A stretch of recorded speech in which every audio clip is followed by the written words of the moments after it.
buenas tardes. Les damos la más cordial bienvenida a las y los asistentes a la conferencia magistral Repensar las estructuras de la violencia contra las mujeres en el presente global, a cargo de la doctora Rita Segato, para quien pido por favor un aplauso.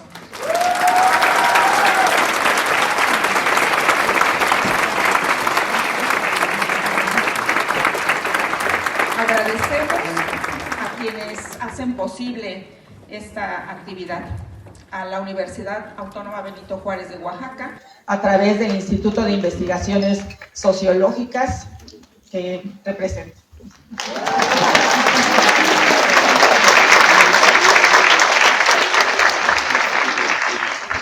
Ingrid Gómez Sarasibash, subsecretaria del Derecho a una Vida Libre de Violencias de la Secretaría de las Mujeres del Gobierno Federal.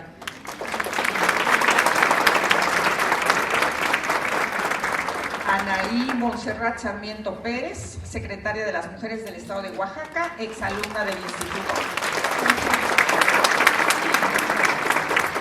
De casa, efectivamente.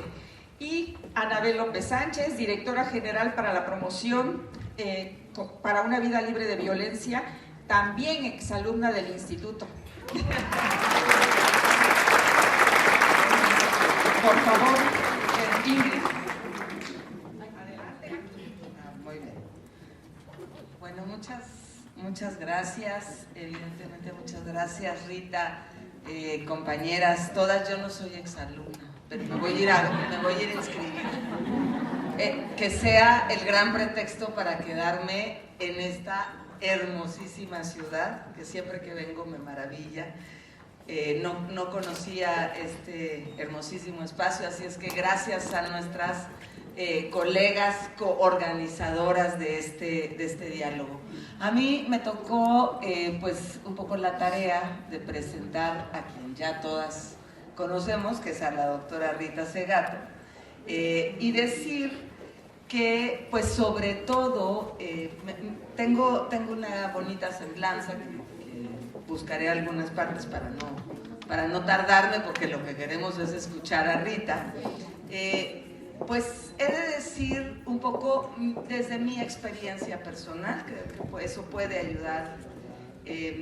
Siempre el tema de las violencias, ya sea como acompañante y otras veces como servidora pública, ha sido la agenda de mi vida. No es la agenda ni más sencilla ni más amable, pero muchas veces para mí ha representado también una agenda necesaria de hacer, de crear, de insistir y de transformar.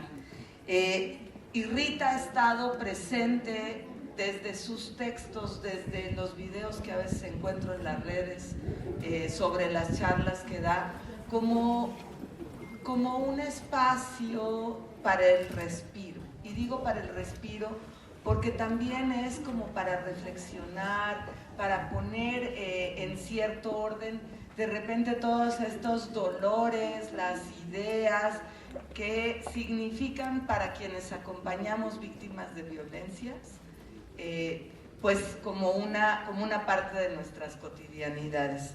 Y es por eso que pues creemos que es importante tener esta charla, pero no solo por las reflexiones, sino también por los llamados a la acción.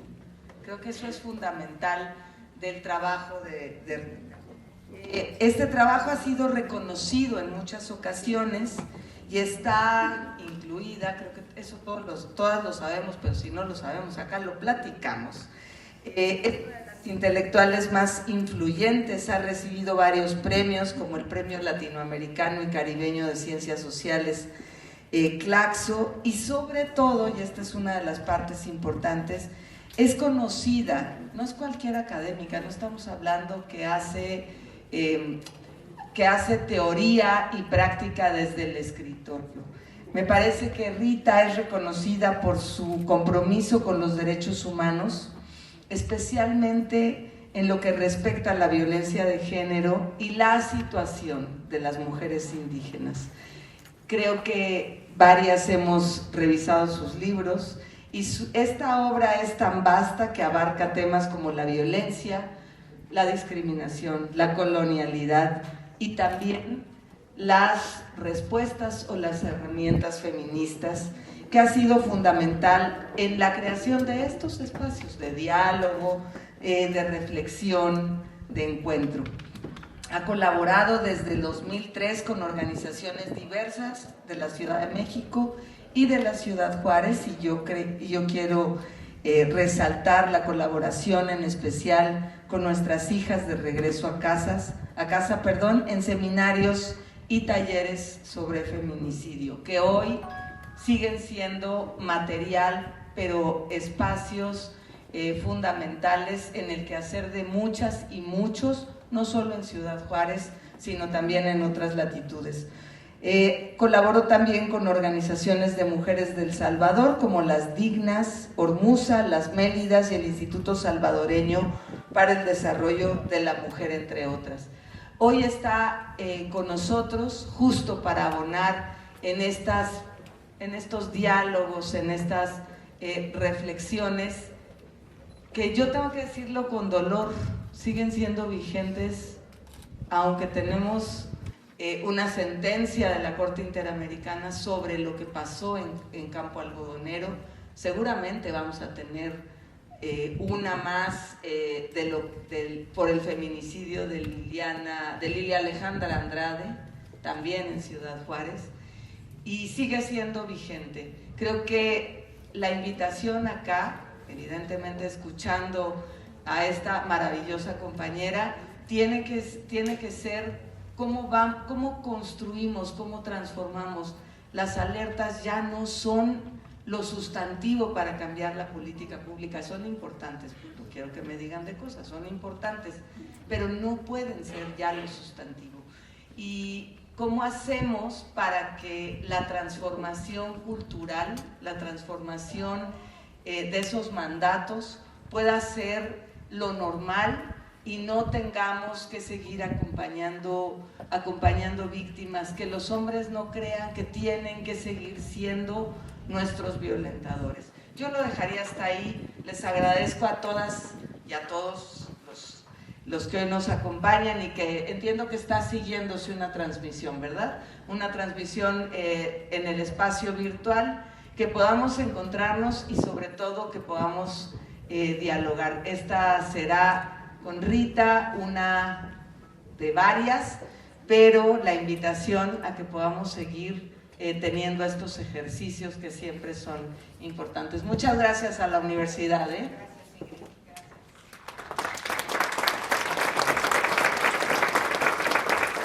Bueno, yo solamente quiero agradecer infinitamente al Colegio de San Luis, a Oresta particularmente, que está aquí junto con sus estudiantes, habernos dado la oportunidad de recibir en Oaxaca. Rita, bienvenida. Estás en una tierra de mujeres que resistimos desde distintos espacios, desde las comunidades indígenas, las comunidades rurales de este país, las mujeres campesinas, las que viven en esta ciudad.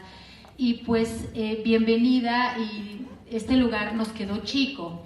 Nos acaban de pedir que no pueden estar en las escaleras.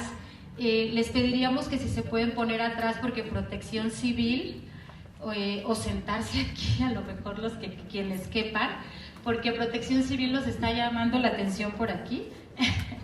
Y es importante seguir las indicaciones. Mil disculpas. Y bueno, pues muchas gracias a todas. Gracias, Rita.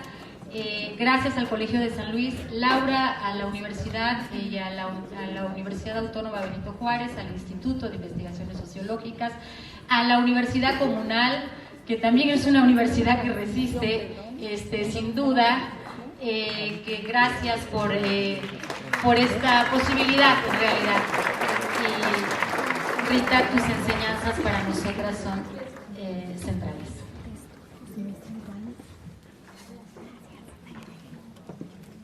Ahora me toca a mí. Pero quiero decir lo siguiente, quiero iniciar dándole la palabra a, ¿dónde están?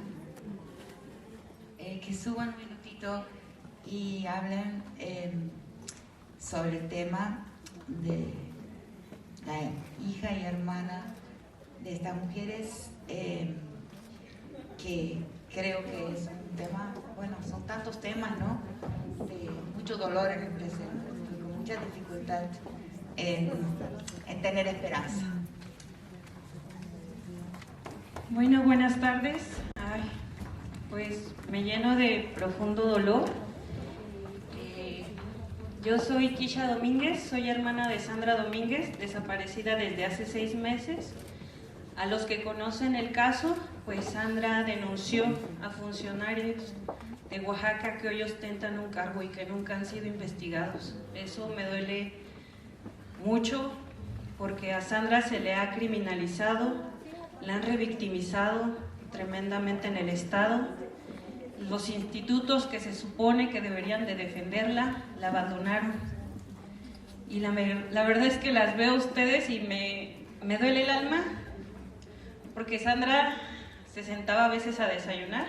En una ocasión nos tocó escuchar que estaba escuchando un video precisamente de Rita, y cómo ella nos expresaba la lucha de esta mujer increíble, y que gracias a ella pues muchas cosas han cambiado para las mujeres, ¿no? Porque es una lucha constante. Hoy yo estoy aquí y pues yo soy dentista. Yo digo, no estudié Derecho, ¿no? Pero lamentablemente el caso de mi hermana me ha orillado a pelear por los derechos de Sandra, que han sido violentados. Y yo le pido aquí a todos ustedes que no defendamos violentadores. Nosotros como familia no tenemos poder ni político ni económico, pero no dejamos la lucha. No protejan violentadores, rompan el pacto. Queremos que Sandra regrese, así como muchas mujeres tienen que regresar a casa, porque a Sandra le espera a su hija, le espera a su madre, y nosotros como hermanas también la esperamos. Y pues invitarlas a que sigan compartiendo y difundiendo. Tal vez no tenemos poder económico ni político, pero yo creo que sí tenemos el apoyo de muchas mujeres y también hombres que se han dado cuenta de que esto puede parar, pero solamente si todos nos seguimos sumando. Y pues a los funcionarios, ¿no? A las funcionarias también los invitamos a romper el pacto. No protejan violentadores, porque todos somos hermanas, todas somos hijas y todas merecemos ese derecho de vivir libres y seguras. Pues muchas gracias por el espacio, Rita. La verdad las abrazo bastante. Quisiera que Sandra, como ustedes, también estuviera aquí. Muchas gracias. Porque viva se la llevaron y ¡Viva la queremos! No está sola. No estás sola. No estás sola. No estás solas. No está sola.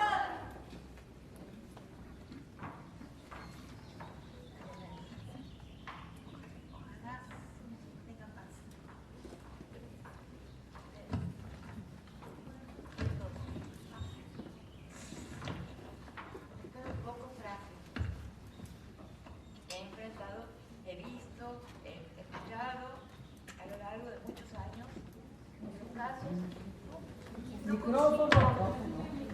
No consigo,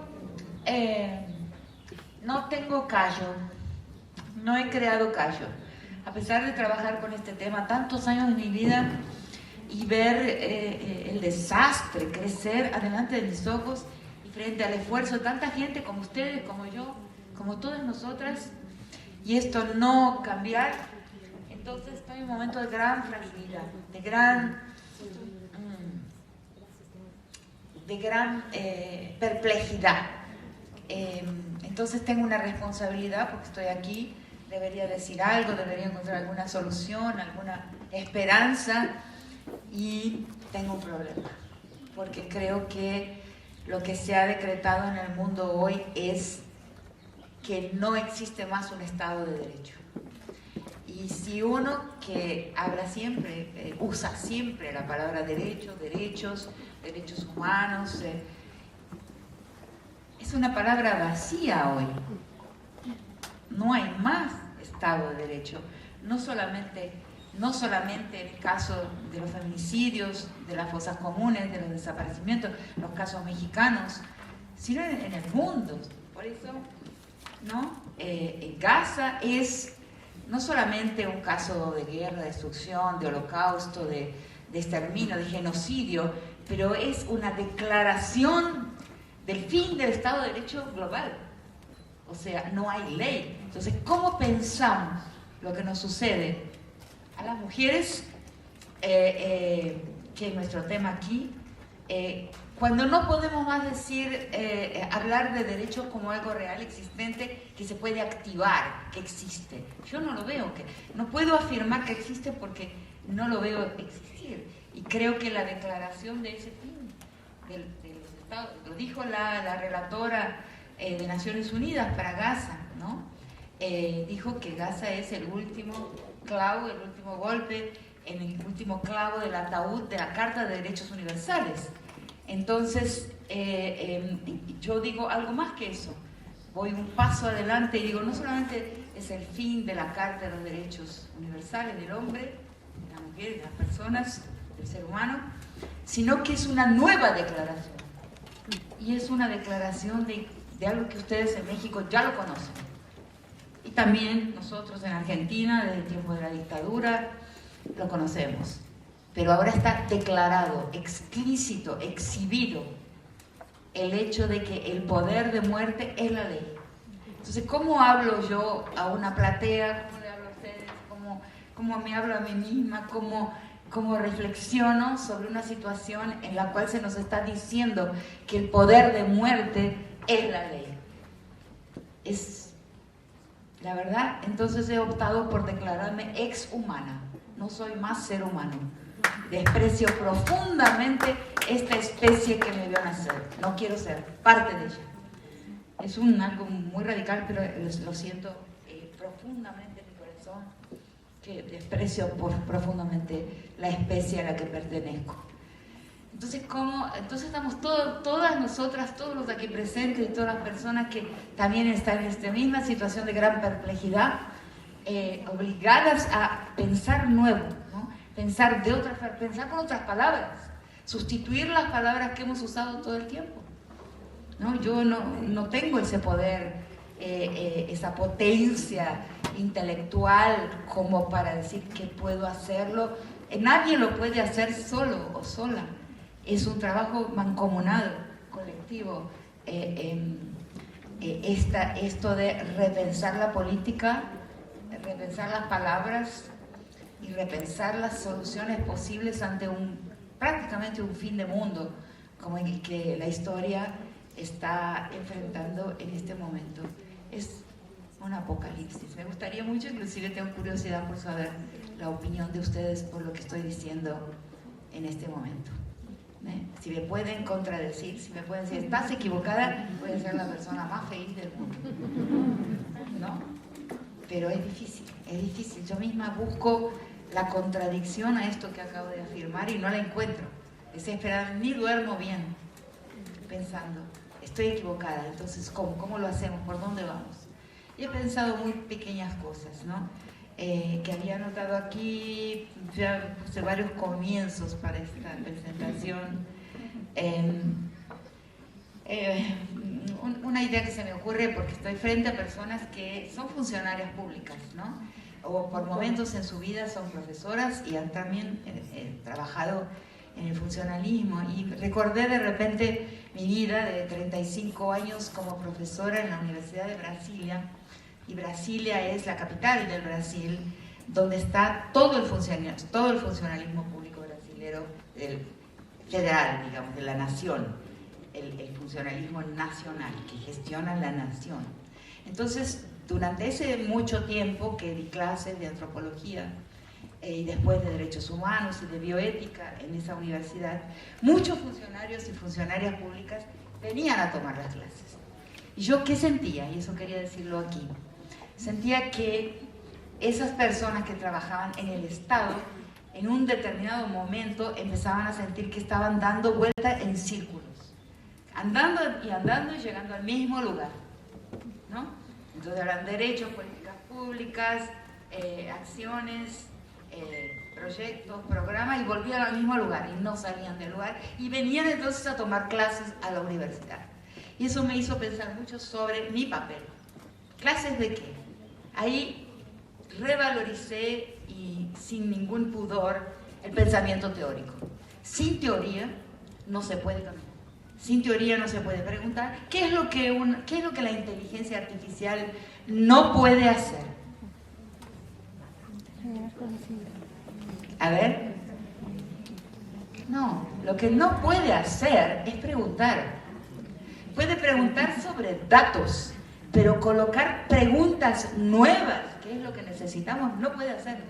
Preguntas que requieran una imaginación de lo que no existe. Imaginar lo que no existe no puede. Y es lo que tenemos que hacer. Nosotras y nosotros aquí presentes, necesitamos conseguir pensar lo que no existe. O sea, las palabras que no fueron pronunciadas, las consignas que nunca dijimos, ¿no? Los proyectos que jamás imaginamos, futuros nunca imaginados, pero futuros inmediatos, no futuros en términos de una utopía, como los grandes autoritarismos de la historia. Hannah Arendt nos enseñó que pensaron de una forma utópica. ¿En qué sentido? Un futuro obligatorio. El futuro obligatorio tiene que ser así, ¿no? Hannah Arendt lo dice, yo lo dije en mi conferencia de Guadalajara, y fue un descubrimiento muy importante para mí. Nos muestra que el nazismo colocó un futuro obligatorio, que en realidad era una utopía, no la llamamos utopía, pero era. El futuro obligatorio era hacer que la historia llegara al hombre perfecto, blanco, ario, sano, ¿no? Porque también iban eliminando a todos los enfermos, por ejemplo, los esquizofrénicos, eran mandados al exterminio, igual que los judíos, igual que los adventistas, igual que los gitanos, igual que los disidentes políticos, los enfermos, por la eugenesia presente en ese estúpido proyecto histórico de la creación del camino hacia una humanidad, hacia el hombre perfecto. Eso se transforma en un totalitarismo. Y Hannah Arendt también lo dice del estalinismo, o sea, aquella sociedad futura obligatoria. Las personas que nos formamos en mi generación dentro de las militancias, los activismos de raíz marxista, yo misma, ¿no? Entonces el futuro era un cuadrito dibujado, así debe ser. Y había un diseño de una igualdad imaginada y obligatoria para el futuro, y quien fuera disfuncional a ese futuro que se llamaba utopía, debía ser eliminado. Ahí la muerte no dolía, debía morir porque no trabajaba. Entonces ese futuro no. Un futuro que se debe pensar de otra forma, que se debe pensar con los pies en la tierra, en el barro, en el lodo, cara a cara, cuerpo a cuerpo, con cada gesto cotidiano. Y esa es para mí la única solución posible que consigo imaginar y que la política no ha imaginado, ¿no? Entonces de ahí yo llego a una idea de que existe la política y lo político. Mi campo es lo político, no la política. La política va a llevar siempre a la conflictividad por poder. El poder está ahí. Es una lucha por el poder y el control de las instituciones, ¿no? El Estado, en fin, es la política, ¿no? Los partidos, los movimientos sociales. Mi gran maestro Aníbal Quijano decía así: no se trata de los movimientos sociales, se trata de el movimiento de la sociedad, que a veces los movimientos sociales no consiguen crear, originar, impulsar, porque también después acaban siendo parte de la política, la lucha por poder, la degladiación por influencia, por poder, y ahí se pierde todo. O sea, si tenemos poder dentro del Estado, bien, pero si no lo tenemos, como sucede muchas veces, tenemos que tener un camino anfibio, y ese camino anfibio va por la política y por lo político. ¿Y qué es lo político? Todo, absolutamente todo. La vida misma, la vida cotidiana, y algo que en mi pensamiento he colocado el foco muy fuertemente ahí y que sé que no lo puedo pensar sola, que es una historia de la gestión doméstica que no es ni íntima ni privada. Nos han enseñado que lo doméstico no es político, que es íntimo y privado. Eso es un efecto del camino a la modernización. Cuando la historia humana postcolonial, o sea, a partir de la conquista y la colonización, suprime el orden comunal o va suprimiendo paulatinamente el orden de la comunalidad, donde la reciprocidad y formas de lo político dominan. Entonces se nucleariza la familia y ahí morimos. Ahí morimos, ahí los niños son abusados, son golpeados, las mujeres también. Ahí en esa familia privatizada y transformada en íntima. Entonces, ay, no, esa es mi intimidad. No, el feminismo ha enseñado desde hace mucho tiempo que lo privado es político. Y yo quiero decir que lo privado no existe. No existe, que esa privatización de lo doméstico ha causado enormes daños, no solamente a las mujeres y los niños y las niñas, sino a la historia de la humanidad. Entonces, recomunalizar. En un mundo comunal, el espacio doméstico no es pequeñito, no es íntimo, no es privado, no transcurre entre cuatro muros, como nuestras casas en las grandes ciudades, ¿no? Transcurre abierto y atravesado por 1000 ojos. Por eso el feminicidio es moderno, como el genocidio es moderno. El femicidio, esto que llamamos y hemos creado las leyes en muchos países, la absoluta crueldad sobre el cuerpo de las mujeres, solo puede ocurrir cuando no hay comunalidad, porque en un mundo realmente comunal muchos ojos observan lo que pasa. Esos muros no existen. O sea, la conducta de las personas está bajo observación de la comunalidad, de la comunidad permanente. Entonces, a medida que se nucleariza y el individuo acaba siendo la figura de la sociedad, y el individualismo avanza en las sociedades, ahí el carácter indefenso, la posición indefensa de las mujeres crece y aumenta. Entonces, tenemos que ese pensamiento, esa reflexión tiene que ver con cómo pensar lo político, y qué es lo político, qué pensamos en lo político. No es como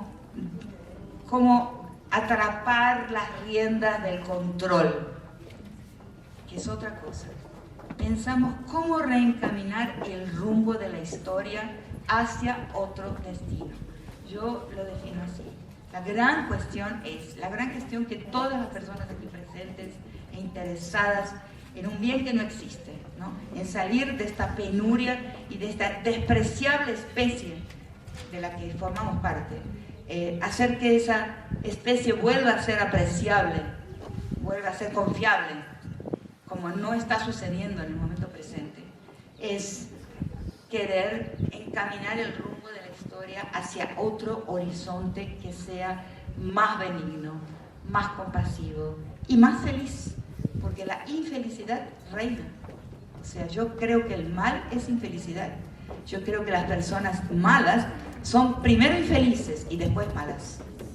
O sea, que el verdadero origen de la maldad y de la crueldad es la infelicidad personal de mucha gente, que luego se vuelve perversa, el resentimiento es el estado de ánimo de nuestro siglo. El siglo XXI es el siglo del resentimiento y de la envidia, ¿no? ¿Resentimiento por qué?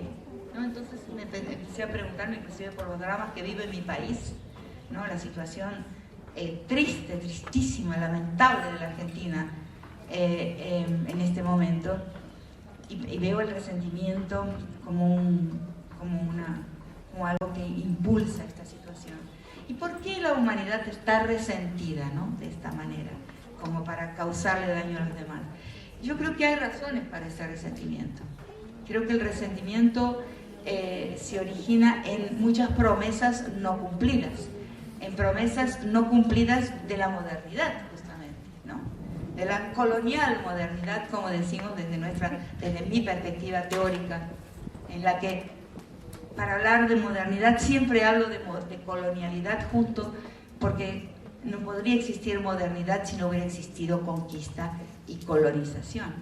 O sea, la modernidad es un resultado, una posibilidad de la historia, porque hubo una conquista y una colonización, ¿no? Y ahí tomo las palabras que os mencioné antes, el gran Aníbal Quijano, el gran pensador peruano que tanto me ha inspirado, en decir que cuando esos barquitos salen de aquellas costas que no eran España, porque España no descubrió América, porque España no existía, ¿no? Entonces nos confundimos mucho en esa narrativa, en ese relato de la historia, ¿no? De nuestro continente y del mundo, porque la historia de nuestro continente es la historia del mundo, es la historia de Europa. Europa tampoco existía. Se va consolidando a partir de que existen colonias, ¿no? Entonces, hasta ese momento, hasta el momento del encuentro de esos barquitos peregrinos, errantes en el mar y llegan a este lado de acá, de aquí mismo, ¿no? De por aquí mismo, hasta ese momento, todo valor, toda autorización, toda legitimidad venía del pasado sagrado. Había que ir Galileo Galilei, la imprenta de Gutenberg, cualquier invento tecnológico, cualquier descubrimiento científico tenía que ir hacia atrás y pedir autorización para poder ocurrir. Con el encuentro con estas costas del lado de acá, la legitimidad y el valor pasan a venir del futuro. Es el futuro, el descubrimiento. Por eso no podemos abandonar la palabra descubrimiento. Decimos, no se descubrió nada porque aquí había gente, y volvemos a decir descubrir. ¿Por qué? Porque nuestra lengua se equivoca siempre y vuelve a decir hablar de un descubrimiento, porque lo que se descubre es el valor del descubrir, o sea, el futuro como valor, ir hacia lo que no existe como valor. Y sin eso no hay modernidad, porque lo que define la idea de modernidad es el tránsito hacia el futuro. Entonces, dice Quijano, no hay modernidad ni modernización en la Europa anterior a la conquista. Nosotros somos el origen de la modernidad. Entonces siempre decimos modernidad colonial o colonial modernidad para resaltar esto que muy brevemente acabo de decir, que no existe modernidad sin colonialidad. Y yo le agrego recientemente algo que es más triste todavía. Digo que no solamente hay una colonialidad permanente, que es la estructura del mundo y cuyo epicentro es la racialización del mundo, no la clase, ¿no? La clase es un problema severo, claro, pero hay movilidad social en la clase, pero no hay movilidad social en la raza, porque la raza es la atribución de otro organismo, de una otra biología a los cuerpos de los vencidos. Y eso en México importa muchísimo, en todo nuestro continente importa muchísimo. No se sale de esa atribución de alteridad biológica, que es la racialización.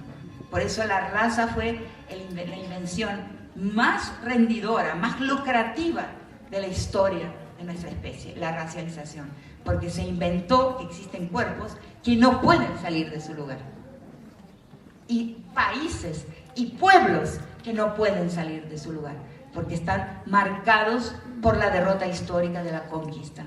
Y ahí yo le agrego que la conquistualidad también es permanente. O sea, en mi caso yo vivo al lado del litio, vivo al lado del uranio. O sea, mi provincia donde vivo en la Argentina es la provincia de Jujuy. Y Jujuy es igual que Groenlandia.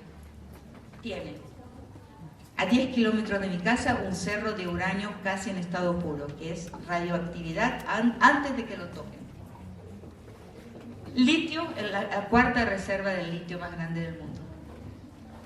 Metales raros, minerales raros en unas montañas de colores. Si ustedes van allá un día o ven las fotos de la provincia de Jujuy, van a ver unas montañas que tienen rojo, violeta, verde, todos los colores, minerales raros en abundancia. Y un poco de oro. Es una Groenlandia puesta en una esquinita de la República Argentina. peligro inminente. Entonces ahí la conquistualidad está presente, o sea, nunca terminó. La inminencia de un ataque de conquista y de toma de territorios está ahí. Para los pueblos indígenas exactamente lo mismo, la misma cosa en Brasil, también. Bueno, entonces teorizar, ¿no? Decía, estos funcionarios públicos que han venido durante años a mis clases, tanto del Estado como de las ONGs que actúan junto con el Estado, ¿no? Financiadas por el Estado brasileño, muchas veces vi que buscaban pensar, porque pensar es indispensable, ¿sí?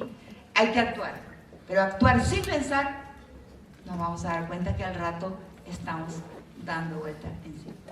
La palabra es central, colocar nombres a experiencias que las tenemos, pero no las hemos nombrado, o las hemos nombrado con palabras que nos vienen del eurocentrismo, o sea, de Europa, de otros teóricos, de gente que piensa con los pies en otro lugar.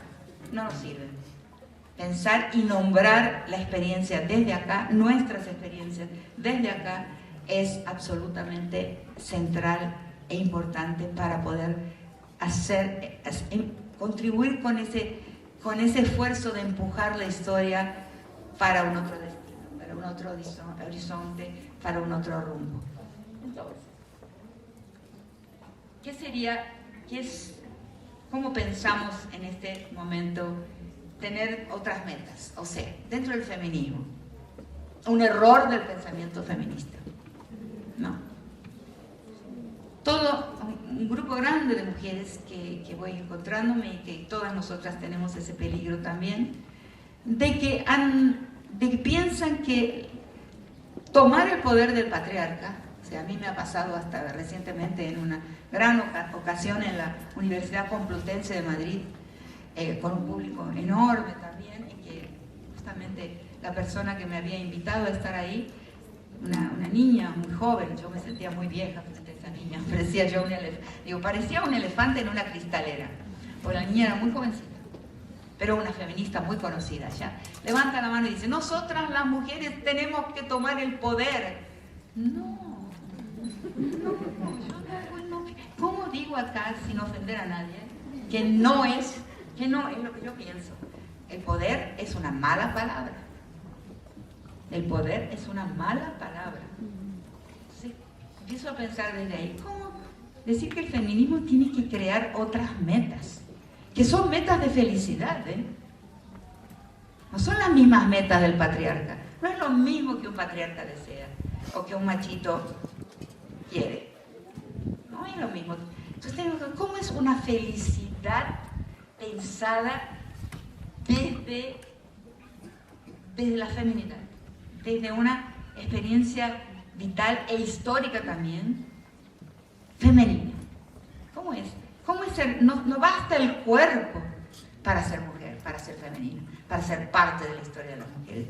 No basta el cuerpo. Hay mujeres que son más patriarcales que muchos hombres que conocemos. ¿Qué hacemos con eso? Lo tenemos que pensar. Si una mujer me dice, yo quiero influencia y control en el movimiento, pasar línea, bajar línea y que me obedezcan. Las trans están fuera de aquí. Eso es querer poder.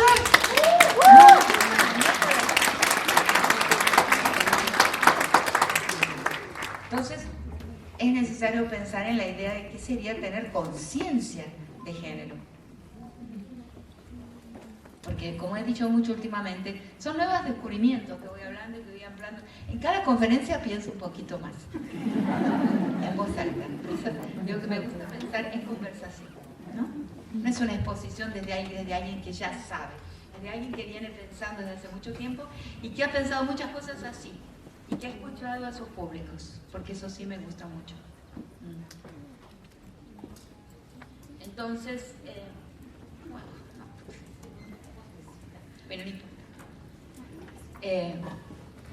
entonces, en el movimiento antirracista, en el movimiento negro, sí hay una categoría que es la categoría de conciencia racial, ¿no? Porque sí, ¿no? La gente que lucha contra el racismo ha sabido que hay mucha gente de su misma raza que ejerce el papel del enemigo, que la policía que mata, ¿no? En Río de Janeiro, muchos de los policías que matan a los niños negros y los adolescentes negros, cuya primera causa de muerte es la muerte matada, y muchas veces a manos de otro negro que es un policía que está actuando para el Estado, o los cipayos en la India, que era un ejército de hindúes, ¿no? De gente de la raza de la India, pero que fue un ejército que luchó para los británicos, o sea, por la dominación británica. Entonces, la conciencia racial es fundamental para entender por qué luchamos en ese campo de la lucha contra el racismo. Ahora, nosotras las mujeres tenemos que pensar en qué es una conciencia de género, qué es una conciencia de ser mujer, ¿no?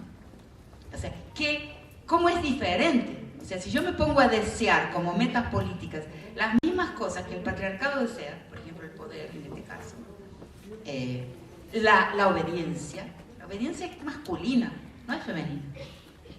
Y puedo explicarlo en un minutito porque me gusta mucho hablar de eso. Los hombres son obedientes. Ahora voy a decir algo que no dije en ninguna conferencia, que probablemente me pongo en una situación delicada, pero yo ya estoy.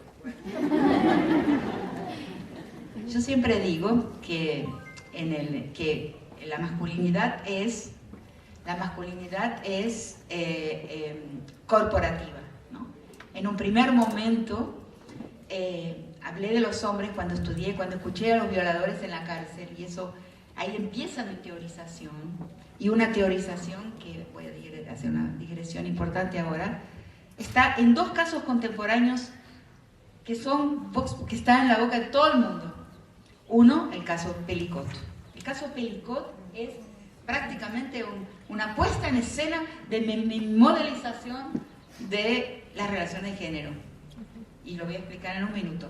Y me acaba de mandar, últimamente recibí muchísimos correos de personas diciendo: vea la serie Adolescencia, porque es también una puesta en escena de mi modelo de la comprensión de las relaciones de género. O sea, la fratría masculina. El principal compañero de un hombre es otro hombre. O sea, en el caso Pelicot lo ven, sacrifica a su mujer para generar una alianza, una amistad, una complicidad, en un gozo que es un gozo homosocial, es un gozo de hombres que comparten un mismo cuerpo, que es la esposa del acusado.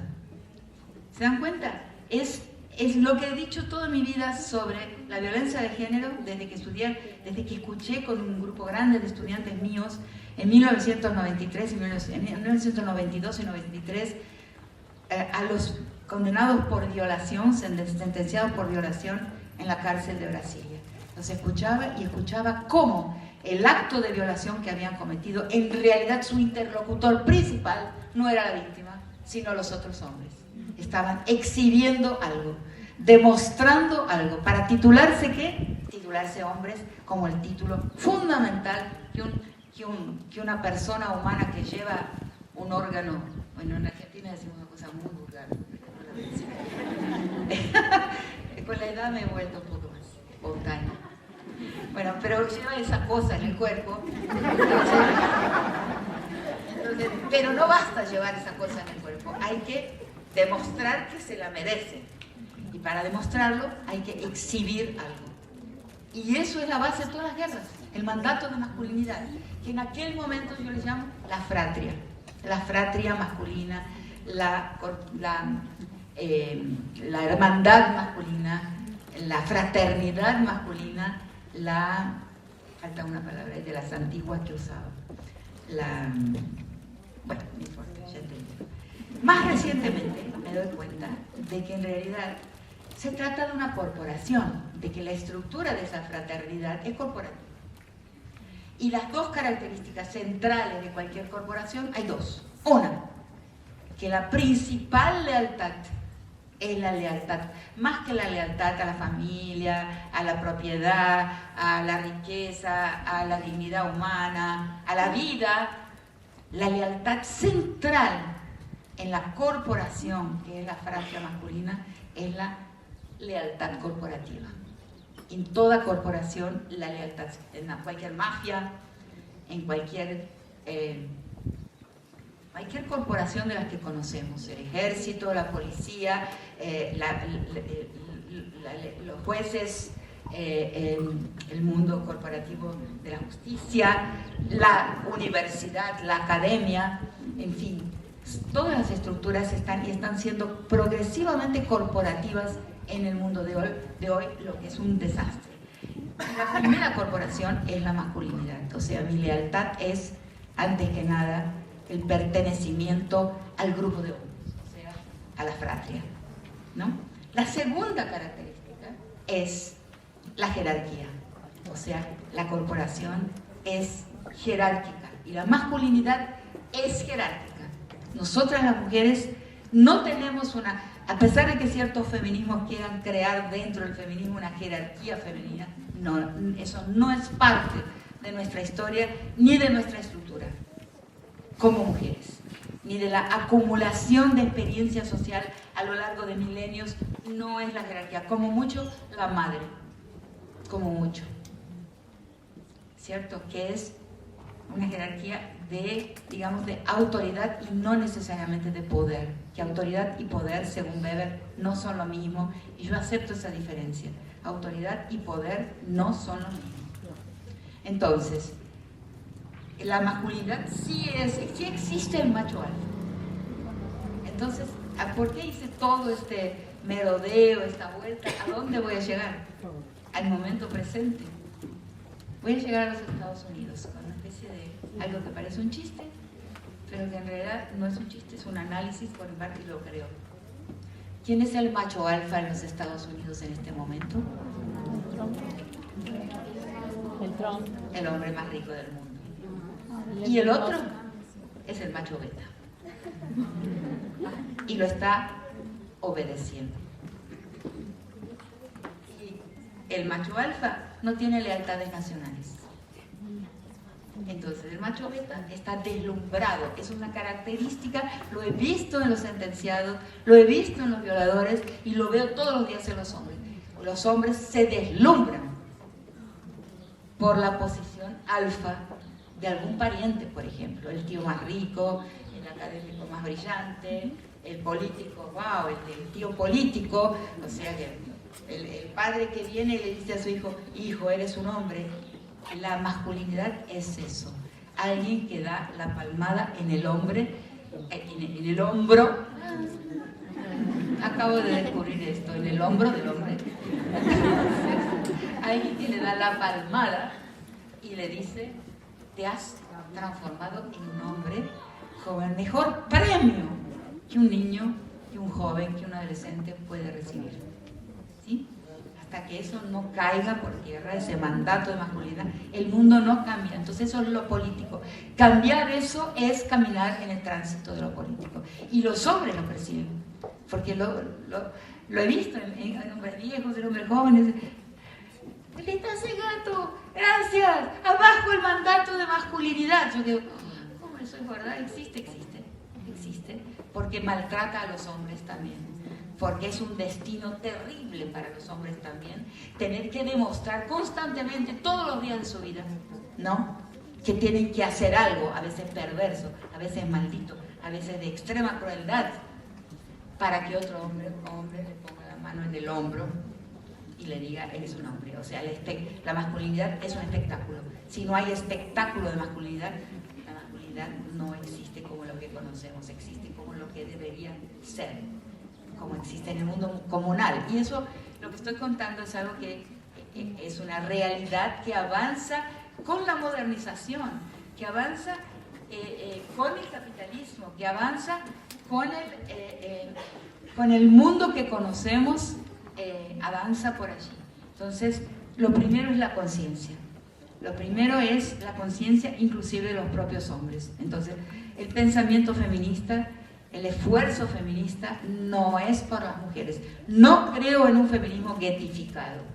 No, yo no creo. Mi esfuerzo toda la vida, y me doy cuenta ahora, porque fue una cosa primero bastante intuitiva, fue entender el poder. Entender el poder, que es entender la masculinidad como la primera forma, la base, ¿no? La plataforma de todos los se replica después en todos los otros poderes. Comprender la masculinidad es absolutamente central para liberar a las mujeres y para liberar a los hombres del mandato de masculinidad, ¿no? Entonces, este esfuerzo nuestro aquí no es por nosotras. Entonces, ay, profesora, ¿cómo podemos colaborar nosotros con el movimiento feminista? Queremos ayudar. No, nosotras estamos ayudando a los hombres a que salgan de la trampa en la que metieron el pie, que cada vez los encarcela y los aprisiona más y los castiga más, ¿no? Entonces es un movimiento por la humanidad, es un movimiento por la sociedad, es un movimiento por el mundo, el nuestro. No es un movimiento por una minoría, que ahí está el otro gran error. Hemos caído en la trampa de la minoritización. No solo nosotros, los movimientos indígenas, el movimiento negro, los movimientos LGBTIQ+, todos los movimientos han caído en la trampa del multiculturalismo, que permitió nombrar las diferencias, todo bien, pero también nos entrampó en la minoritización. No hay minorías. Cada uno de los grupos humanos es un universal y debe pretender a la universalidad. Su discurso debe circular universalmente. Entonces, todo esto, la teoría lo rompe certezas, muestra la necesidad de inventar y de pensar nuevo, de dar nombres a lo todavía no nombrado. Ese es el esfuerzo del trabajo teórico que no tengo pudor en defender, porque como he dicho, y empecé por ahí, he visto a mucha gente venir de las instituciones de gobierno y de las ONGs, venir, por favor, a pensar un poco más para saber cómo salir del círculo vicioso, de la pura acción, sin pensamiento, sin palabra. La palabra es fundamental. Entonces yo pienso que a mí me encanta el pensar en conversación. Y me gustaría que ustedes, que supongo me han leído, porque si no, no sé, mejor tenían el día libre. Pueden hacer, pero que no sea que no sea porque me han dicho, que no haya muchas preguntas, porque ahí va a haber gente que va a querer poner su conferencia. No, sean preguntas auténticas, que podamos pensar juntas, que me pregunten, o que discorden, o que me digan, no puede ser así, y no, si quieren, podemos abrir ahora para eso.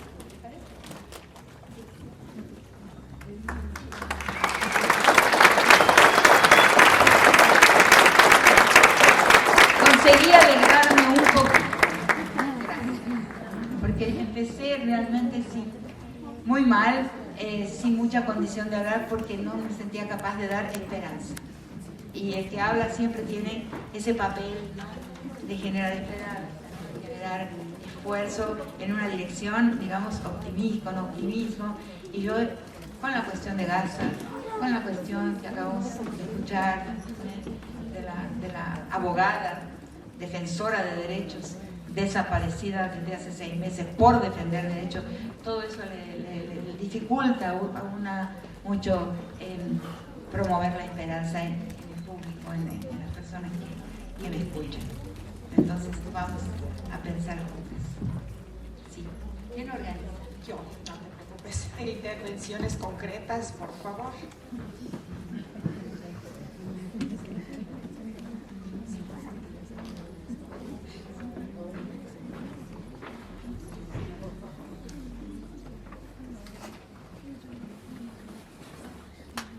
Gracias.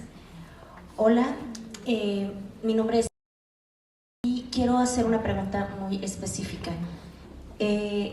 Cuando uno va y denuncia un abuso, una violencia, todo el mundo nos dice que tenemos que hacer la denuncia, que es mejor no quedarnos calladas.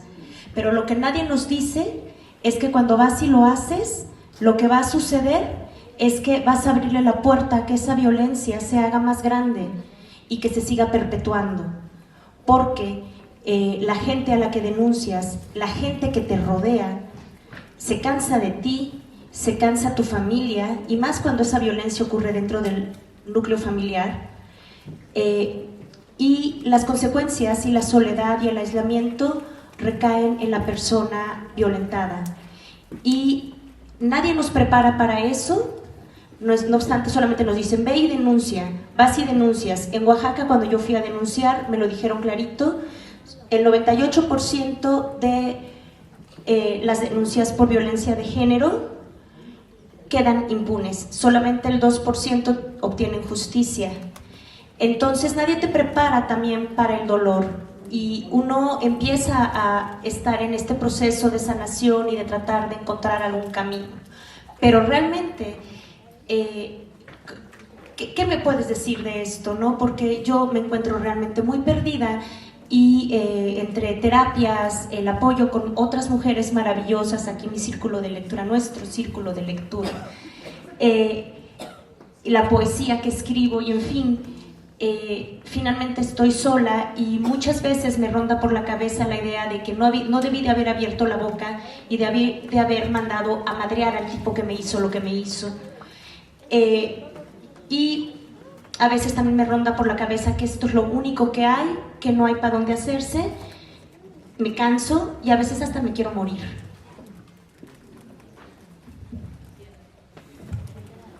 De repente, a partir de tu...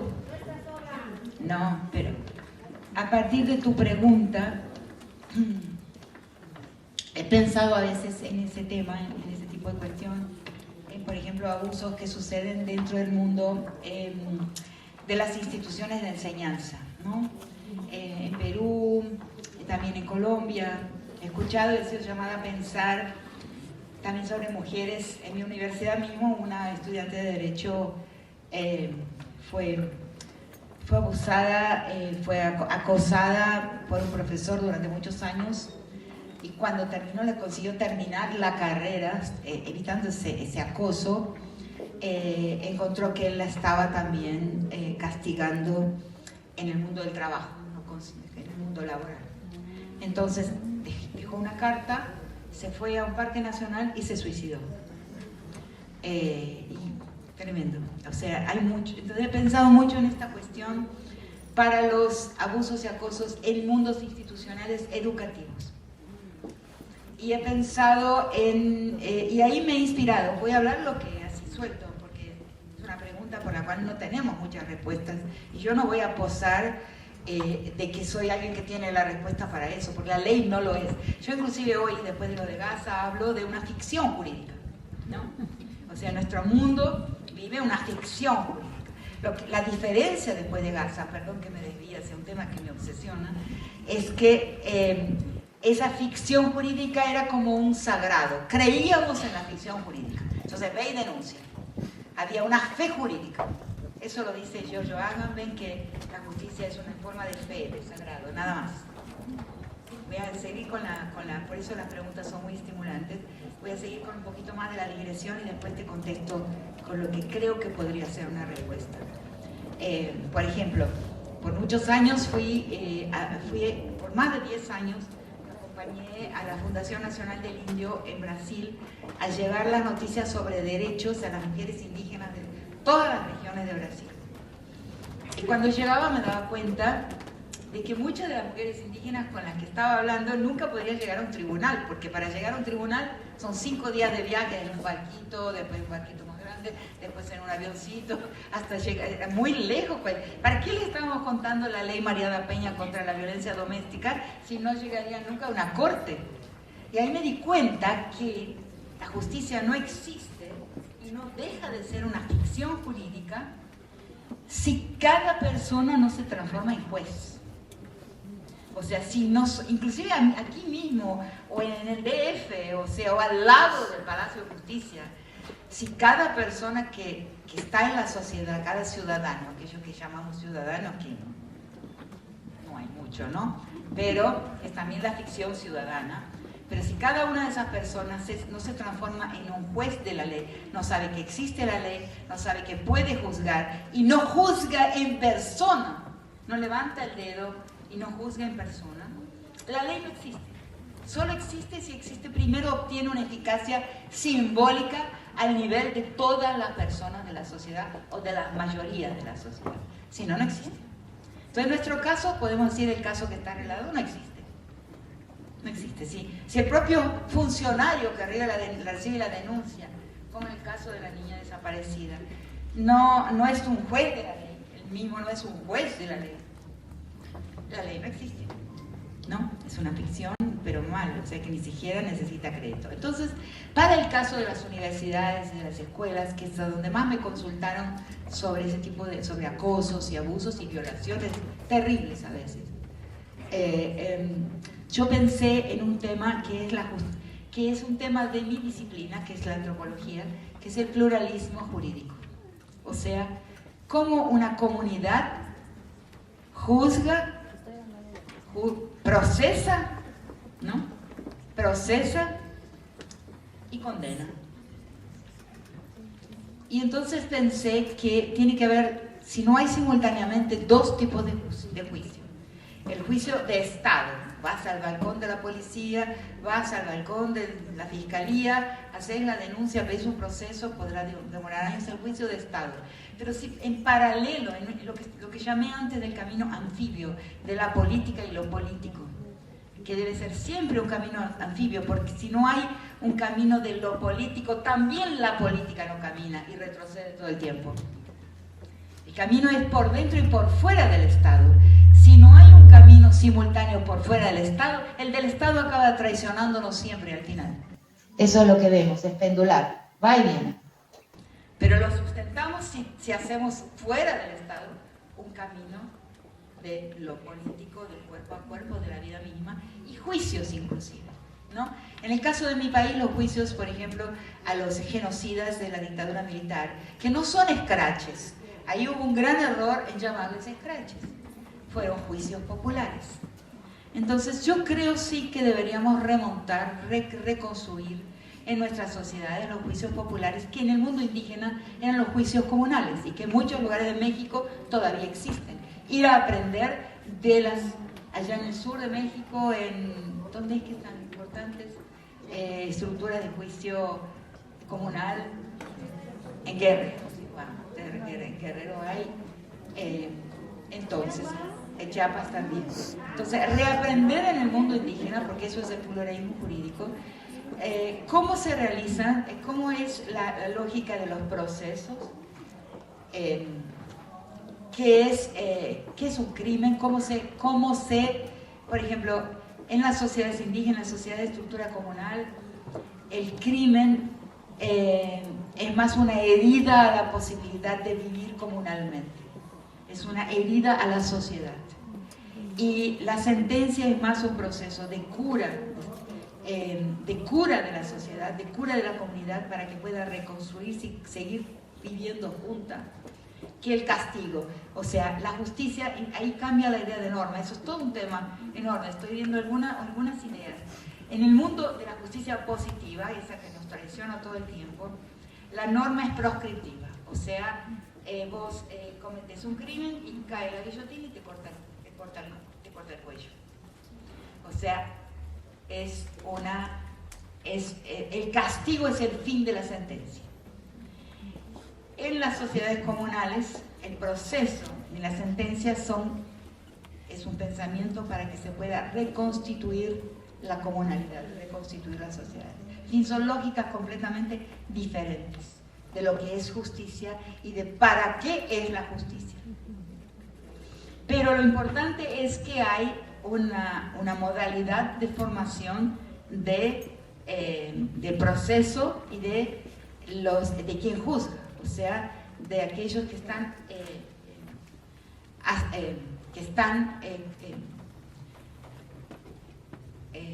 aceptados como jueces, que en general no es una persona como en nuestro mundo, dos o tres, sino es un debate comunal.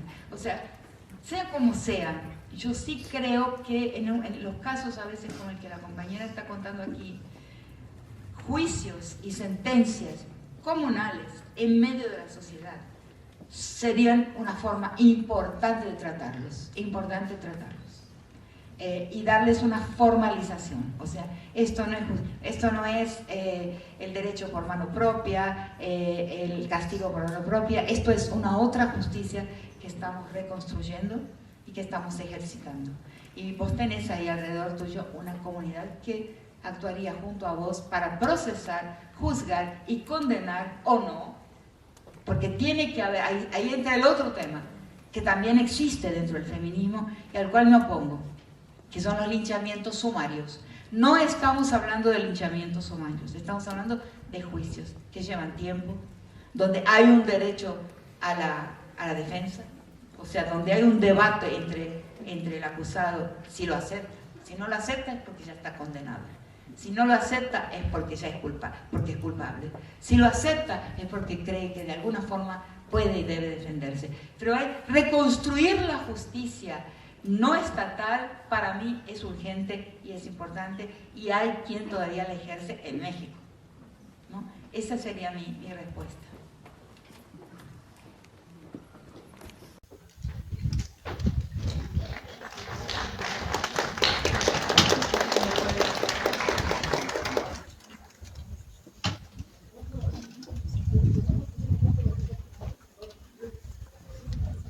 Nadie más tiene una pregunta. Acá.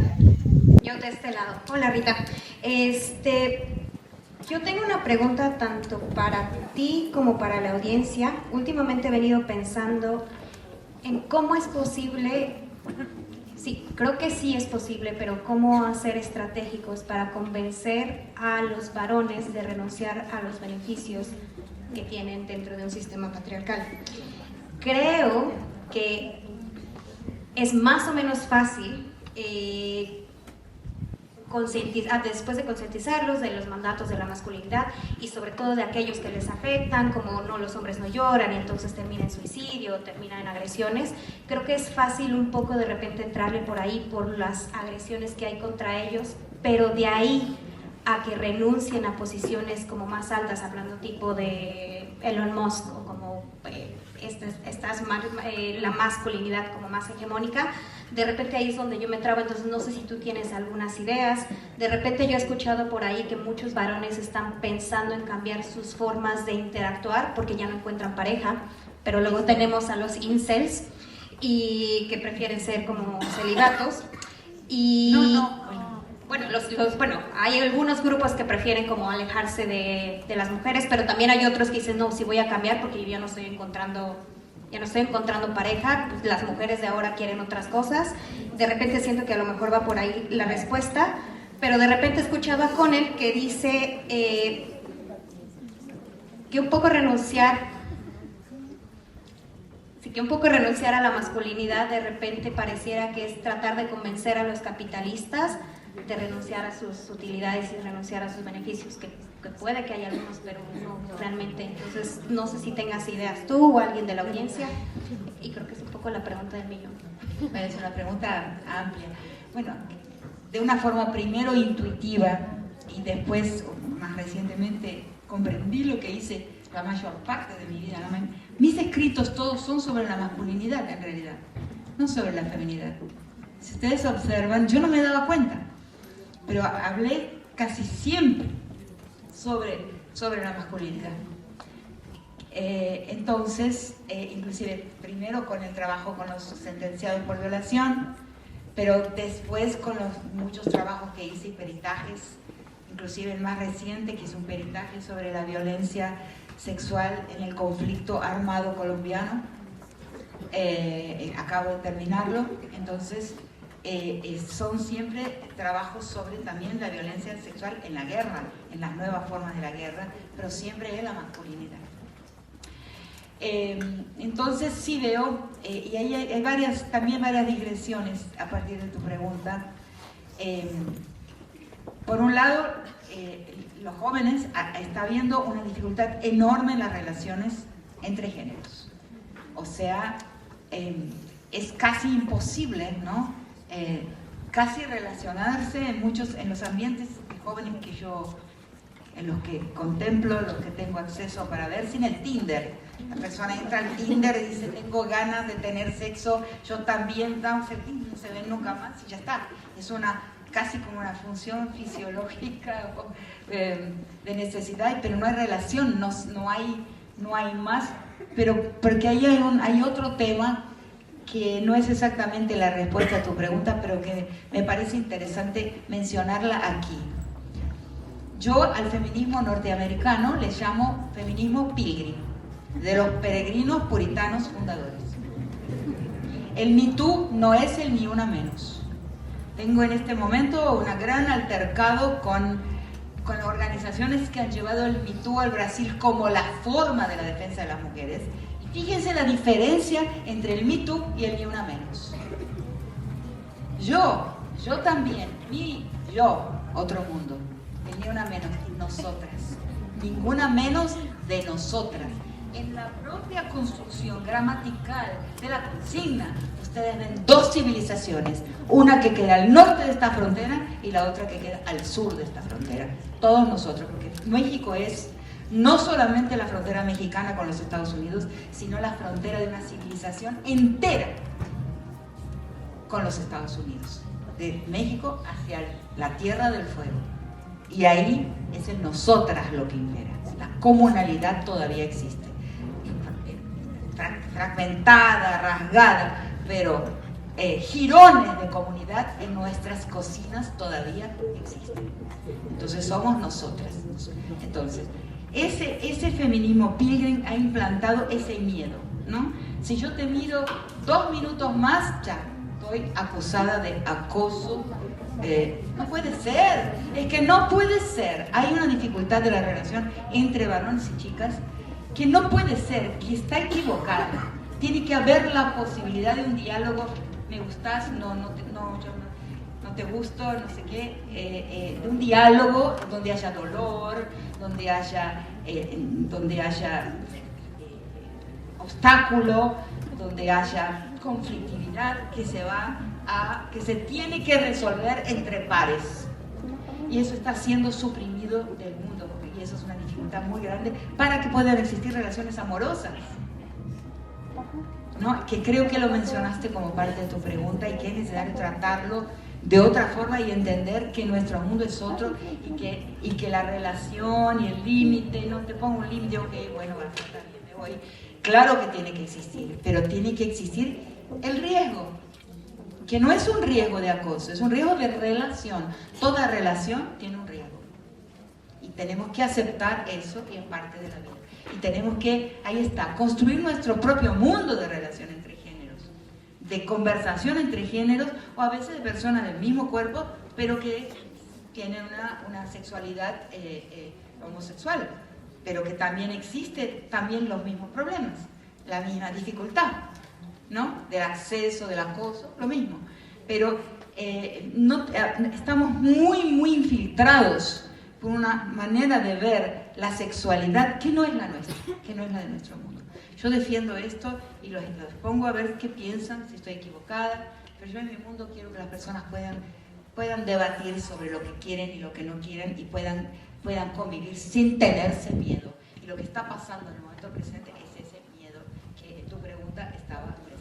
Afortunadamente en mi generación no existió. Yo pude decir que no, yo pude decir que sí, yo pude decir que me gusta y que ya no me gusta más. Bueno, natural.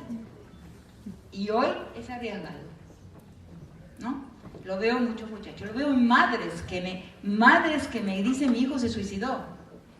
Mi hijo dejó una escuela que le costó entrar, que tuvo que hacer un esfuerzo enorme por ser pobre para ser aprobado en un examen de ingreso, y la tuvo que dejar por un error que cometió, sin poder dialogar, sin poder corregir ese error, sin que alguien le diga. Bueno, y eso es adolescencia. Si ustedes la ven en la serie, es importante verla, es difícil entenderla, porque no es una ficción, es un análisis.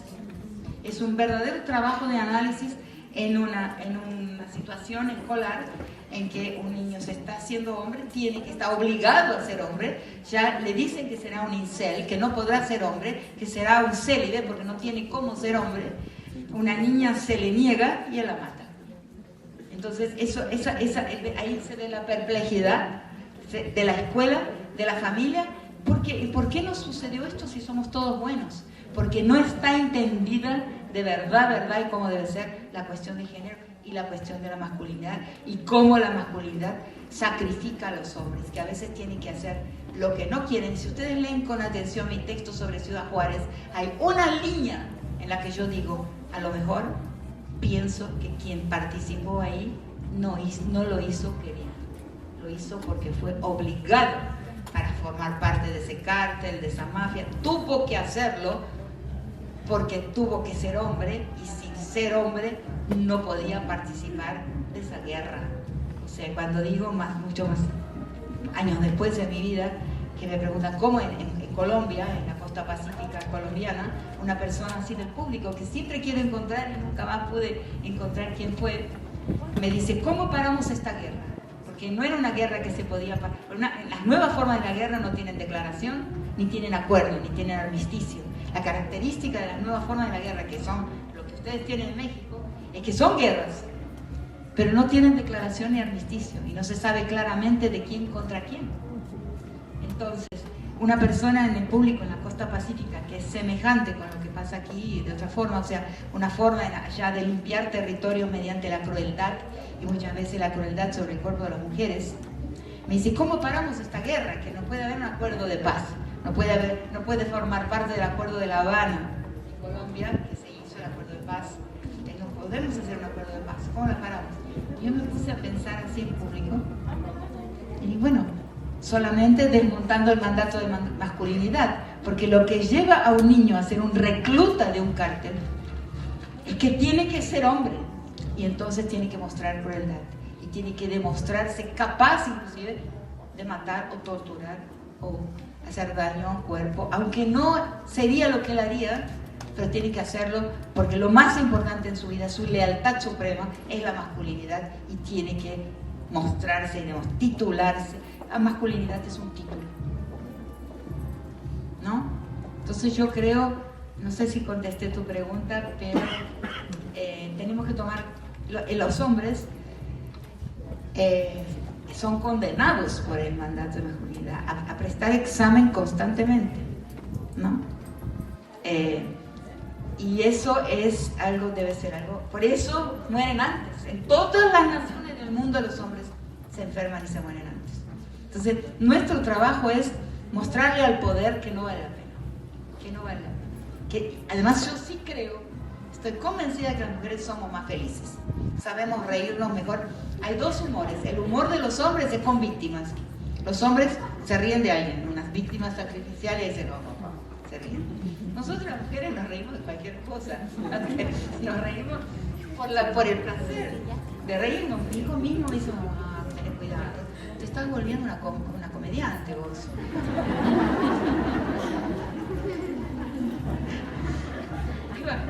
¿Y qué va a hacer? Lo único que uno puede hacer es eso, últimamente, ¿no? Entonces, tenemos que saber qué es lo que sí tenemos, ¿no? Y tenemos que decirle a los hombres lo que podrían tener y no pueden tener, porque tienen que demostrarse capaces de la crueldad, capaces de la no empatía, ¿no? Capaces de la no vincularidad, ¿no? Ahí, bueno, entonces llegamos hoy aquí, ¿no? Con Ingrid, con Anabel, y yo vine con mi compañero, ¿no? Y entonces nosotros enseguida empezamos a hablar qué nos duele, ¿no? ¿Dónde, en qué estamos? No, tengo esto, tengo lo otro, no, yo estuve. Entonces, y nunca nos habíamos visto, pero cada uno empezó a contar todos sus achaques. Entonces yo le digo, ¿viste? Él me manda fotos de él con sus amigos, están así.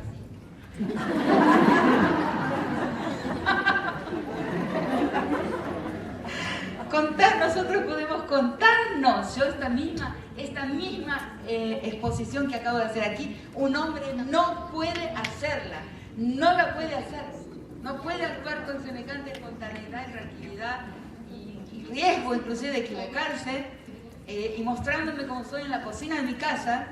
No lo puede hacer un hombre.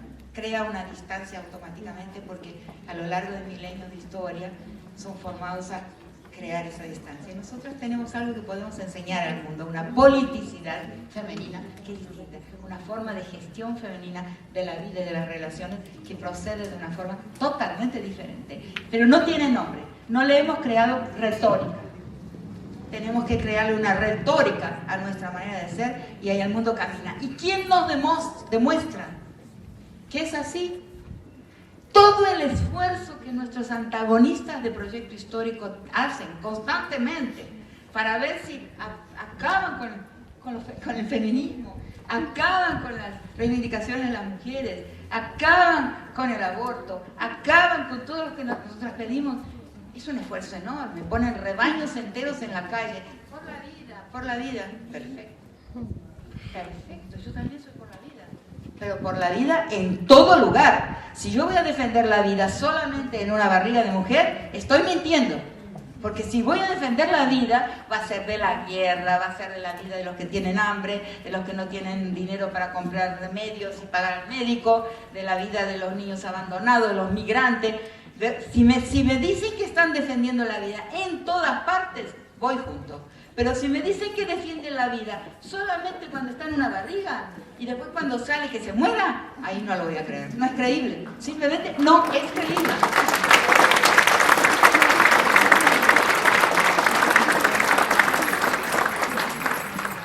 Entonces, esto es lo político y nosotras, ¿qué nos robó el tránsito masculino a la modernidad y la creación de los estados? La teoría del... Yo no tengo una teoría del estado weberiana, o sea, porque ahí en ese camino hacia el espacio público como esfera pública estatal nos robó la politicidad nuestra, que sí la tenemos, que sí la ejercemos, pero no tenemos construida, y eso es un esfuerzo que estoy haciendo y les pido ayuda porque no fui muy lejos, no fui más allá de un párrafo, porque la siento y la veo y la vivo cuando me encuentro con mujeres, como en el caso nuestro, que no nos conocíamos. Otro día fui a tomar un avión y estaba en silla de ruedas porque me rompí el menisco, y llego a la sala de espera del avión, de la compañía aérea, para esperar la silla de espera. Había unas 5 o 6 mujeres. No, digo, porque estoy con el menisco rota. Todas en un minuto se levantaron el pantalón, la pollera, yo también, mira, yo acá el codo. De a poco estaban casi desnudas ahí, mostrando lo que les pasaba. Eso es una forma de vincularidad, de politicidad también, de alianza, de afinidad, de complicidad, pero que no le hemos construido una retórica, y el feminismo no lo hizo todavía. En algunos momentos sí, en otros no. Cuando el feminismo quiere trabajar solamente por conseguir poder y bajar línea de obediencia, no hace eso. Cuando se dedica a pensar cómo construir relaciones de otro orden en la sociedad, que puedan mover la historia en otra dirección, transformar la sociedad en una sociedad diferente, eso es el feminismo al cual yo aspiro. Y ahí hay una otra politicidad que necesita que le creemos nombres y una retórica nueva. Ahí hay política, ¿no? Eso.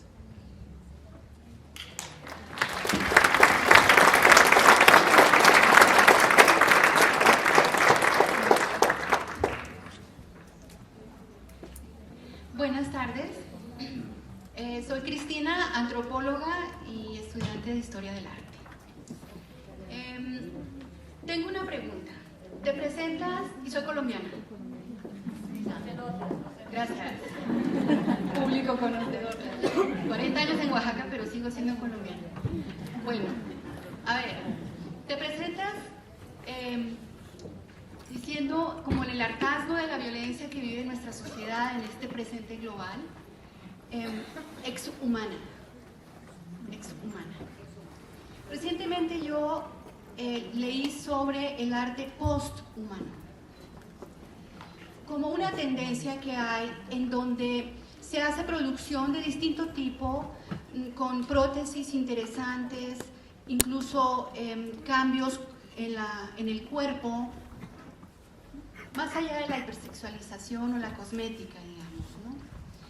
Entonces, te pregunto, ¿qué valor le das al arte en estos tiempos tan violentos? ¿El arte puede ser un destino que desmonte ese mandato masculino? ¿Cómo la conciencia de género nos puede no solamente arrastrar hacia un conocimiento de lecturas y de talleres y de formación en el tema de género, sino el arte puede jugar un papel en ello o no? Y también lo digo porque en la percepción a lo largo del tiempo, especialmente aquí en Oaxaca, cuando hablo del arte me refiero no solamente a la pintura formal o a la escultura, sino también al bordado, trabajo que hacen las mujeres en las comunidades. Algunas aquí somos aficionadas a la pintura, al tejido, etc., ¿no? ¿El arte qué papel? ¿Cómo lo ves? Gracias, Rita. Una pregunta. ¿Por qué? Sí, tengo una respuesta un poco larga. Y porque acabo de escribir, justamente, no es mi campo el arte, pero en algún momento o en otro he hecho comentarios sobre algunas pinturas, pero últimamente acabo de escribir justamente las vísperas de mi embarcar hacia México, hace 3 días. Terminé un ensayo sobre un pintor que se llama Antoni Tàpies, que es un pintor catalán de la generación posterior a Picasso, Dalí y Miró. Entonces, para mí, cuando me dijeron, bueno, me encargaron ese ensayo, yo miré Tàpies y realmente muy difícil de entender, ¿no? Muy difícil de entender, ¿no? No tenía, entonces tuve que estudiar bastante y también pensar en esto en tu pregunta, ¿no? Que es la siguiente, mi respuesta. Que había yo escrito hace muchos años, mi relación con Palestina es más antigua y tiene que ver con esto. En 2009 yo escribí un texto, un ensayo, un pequeño texto que salió en la jornada aquí en México. Es un texto de periódico. Se llama El grito inaudible. Y ahora recientemente lo fui a revisar porque lo escribí sobre 2009, sobre Palestina, y es lo mismísimo que diría hoy. ¿Por qué no se puede escuchar ese grito? Y dicho de una forma sintética, lo digo porque al no poderse escuchar ese grito, el grito, porque no hay más una gramática jurídica, porque no hay más ley. En el mundo de los humanos, en el mundo de las relaciones sociales entre las personas, la ley es algo que nos permite, que es una gramática de la vida, nos permite comunicarnos. O sea, no es un estado de naturaleza, no sé si ese sería que es el buen nombre que se le ha puesto, pero es algo así como un estado sin normativa, sin ley, que es el que yo detecté para Palestina en 2009, en aquel momento, y detecto hoy, lo acabo de decir. No existe la gramaticalidad de la ley, o sea, algo que me dice que vos, porque estás sentada ahí frente a mí, no saldrías a matarme en este mismo momento, ¿no? O alguien podría matarme en este mismo momento, ¿no? Porque no hay ley, porque la ley es solamente el poder de muerte, el poder letal. Entonces, en este mundo que vivimos, el mundo de catástrofe jurídica, en que la ley es el poder de muerte y nada más, no hay gramática de relaciones humanas, de relaciones sociales. Se perdió la gramaticalidad al perderse la normatividad. Entonces, estamos también viendo, yo creo que lo veo, un retorno de mucha gente a la poesía. Mucha gente está retornando a escribir o a leer poesía y al arte, de muchas formas, de forma no necesariamente como un artista profesional que va a vender, que el mercado le va a comprar su obra y le va a permitir vivir bien de la venta de su obra, sino que mucha gente está como volviendo a formas de arte. Y yo creo que por dos razones. La poesía es agramatical, por definición. No respeta gramática, respeta otra cosa que no entendemos muy bien qué es. Respeta algo, pero no es la gramática. No hay un sujeto verbo, no es prosa. La poesía no es prosa porque no es gramatical, es agramatical. Y el arte, si vas a observar, por ejemplo, a Antoni Tàpies, que es el pintor con que trabajé varios meses últimamente, no es gramatical. Él no usa símbolos, sino signos. La T, por ejemplo, de su apellido y del nombre de su mujer, la T. O sea, escribe signos en la tela, pero no son símbolos, no hay la gramática de la simbología. Entonces yo creo que se busca, que el arte y la poesía nos muestran que hemos llegado a una especie de desierto de la normativa, y el ser humano está buscando de una forma sin reflexionar, de una forma intuitiva, formas de comunicación desconocidas, nuevas, que están por ser creados. Estamos en un mundo, o sea, de muchos de los proyectos históricos de un bien mejor, de una sociedad mejor, han fracasado, ¿no? Todas las revoluciones han fracasado, todas. No hay ninguna que no fracasó. Todas fueron victoriosas en desmontar lo que existía, o sea, en vencer lo que había, pero ninguna construyó un camino hacia otro lugar, no, ninguna. Ni la francesa, que es el prototipo de todas las revoluciones, terminó en 3 reinados.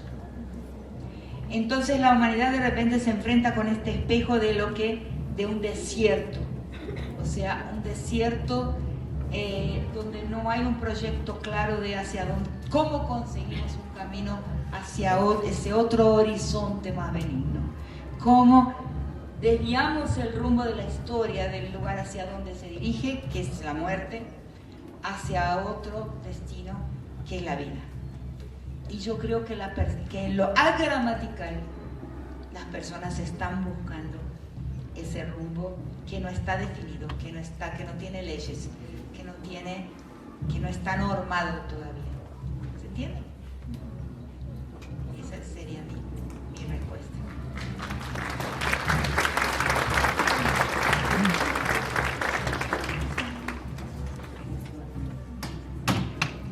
Bueno, buenas tardes. Sí, muy breve. Buenas tardes, soy Patricia Rea, soy antropóloga mixteca y acá estoy. Sí. Soy Patricia Rea, soy antropóloga, soy mixteca y bueno, pues agradecer mucho todas sus palabras, la admiramos muchísimo aquí en Oaxaca. Y bueno, yo quería preguntarle, toda la mañana realmente nos estuvo hablando sobre este mandato de masculinidad, ¿no? El deber ser masculino, ¿no? Pero yo quisiera saber en la era actual, en la era global, ¿qué es lo que está exacerbando ese modelo? Si es el desarrollo de la ciencia, si es el capital en sí mismo, si es el afán del dinero, ¿qué es? Porque creo que hoy más que nunca estamos viendo este modelo circular, circular y circular, hoy más que nunca en la historia. Bueno, y se une con esta pregunta muy corta que es ¿qué viene hacia el futuro después de ese modelo? Porque creo que también hay que ir repensando hacia el futuro cómo vamos a actuar en esto de la política, ¿no? Muchas gracias.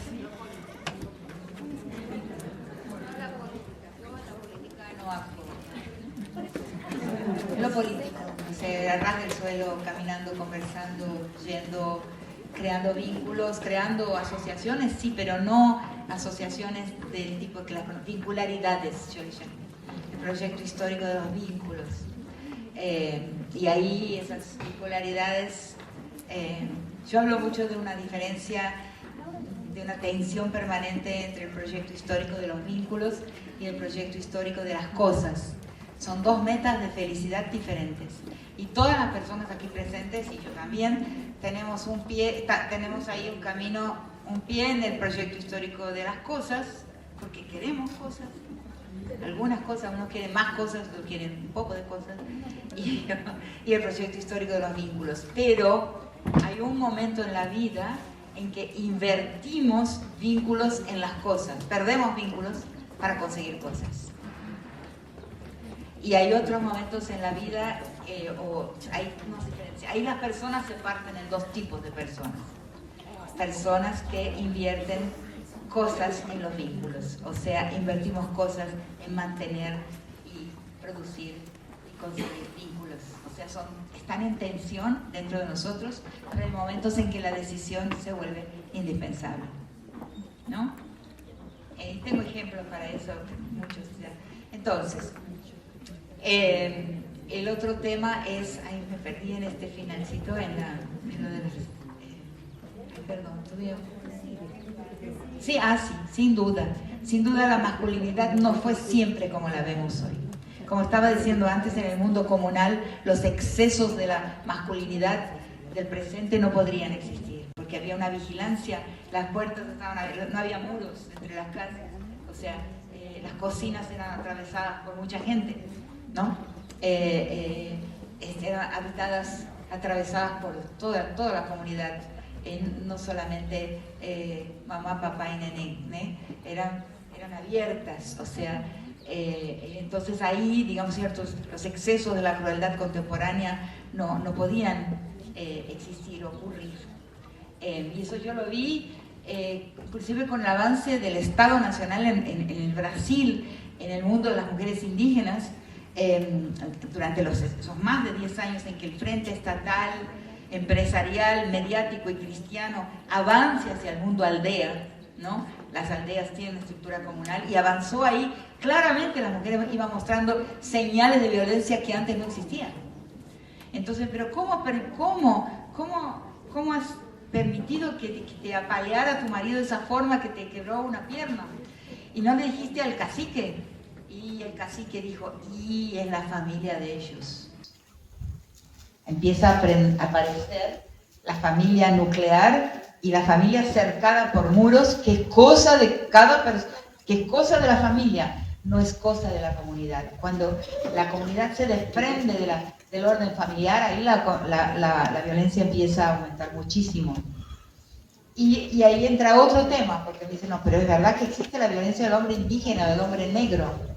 Y ahí entra lo que llamo la posición bisagra, o sea, el hombre indígena y el hombre negro tienen una posición que la mujer indígena y la mujer negra no tienen, porque ese hombre indígena y ese hombre negro tienen una relación hacia afuera con el frente del blanco que llega, con el patrón, el político, o sea, yo le llamo el frente blanco, no necesita ser blanco, no es un color, es un frente de dominación, es un frente colonial que llega. Ese hombre se relaciona con ese frente emasculándose, agachándose. ¿Qué les queda para restaurar su masculinidad cuando retorna a la aldea, a su familia y a su mundo? Solamente la violencia. Y eso ha aumentado con el tiempo. O sea, yo les llamo eso una posición bisagra. O sea, frente al frente que llega, al frente colonial conquistual, la derrota. Frente a los suyos, la violencia. Porque, y ese es el otro tema que se ha discutido mucho dentro del feminismo decolonial, cuando se dice que no existía un patriarcado antes de la colonización. Imposible, porque la conquista fue posible y la colonización fue posible solo porque existía un patriarcado en el orden precolonial. Porque el hombre vencido, lo primero que aprende es la mirada del hombre blanco sobre el mundo y sobre las mujeres.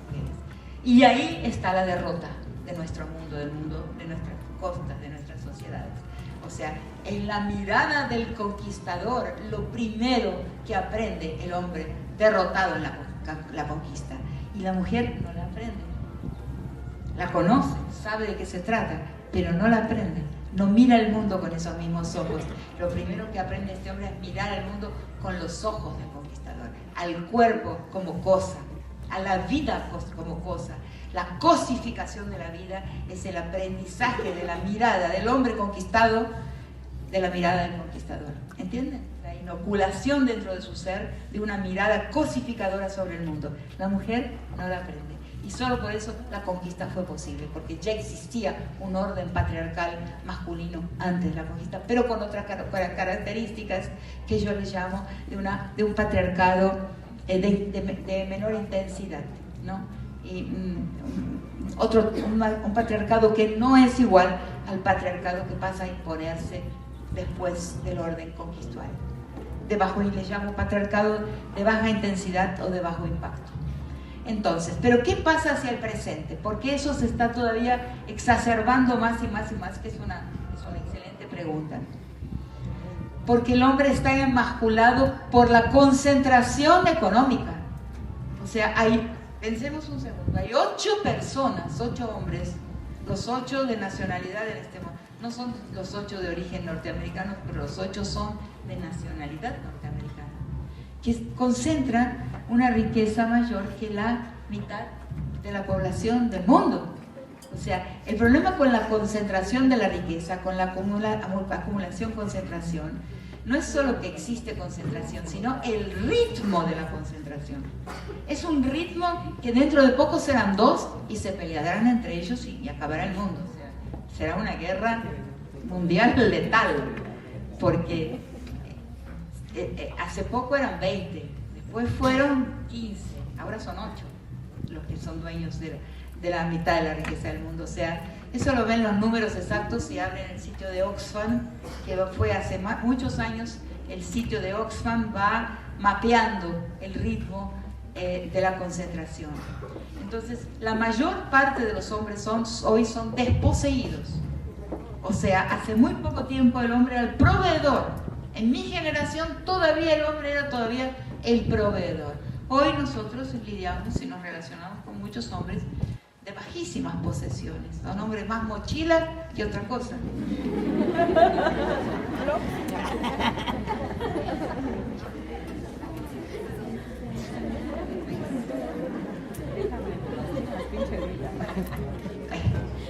Pero entonces esa desposesión por la concentración deja al hombre también con la violencia como un único recurso para constituir y mantener su posición de masculinidad.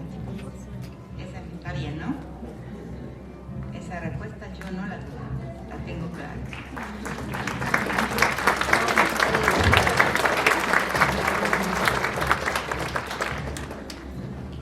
Bueno, buenas tardes. Mi nombre es Carla Martínez y sí, más que una pregunta, es una participación.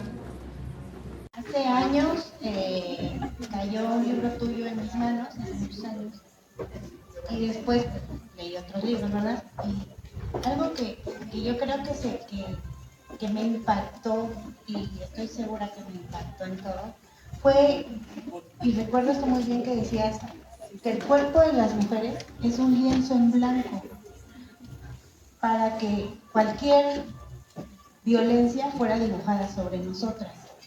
Respecto a nuestro país, yo analizo mucho, porque a veces pienso, ¿y cómo configura la violencia? ¿Cómo puede vivir entre nosotros? ¿Cómo nace como algo natural, ¿no? Entonces, yo me he puesto a pensar que mucho de lo que ha sucedido en mi país es la precariedad laboral. Hace una semana, no sé si te enteraste del caso de Jalisco, y el núcleo, como tú lo dices, es el deseo de esas personas por una estabilidad laboral. ¿Cómo juegan? ¿Cómo el mundo juega con esto? Ahorita hay una normativa implícita en que los derechos laborales ya no existen.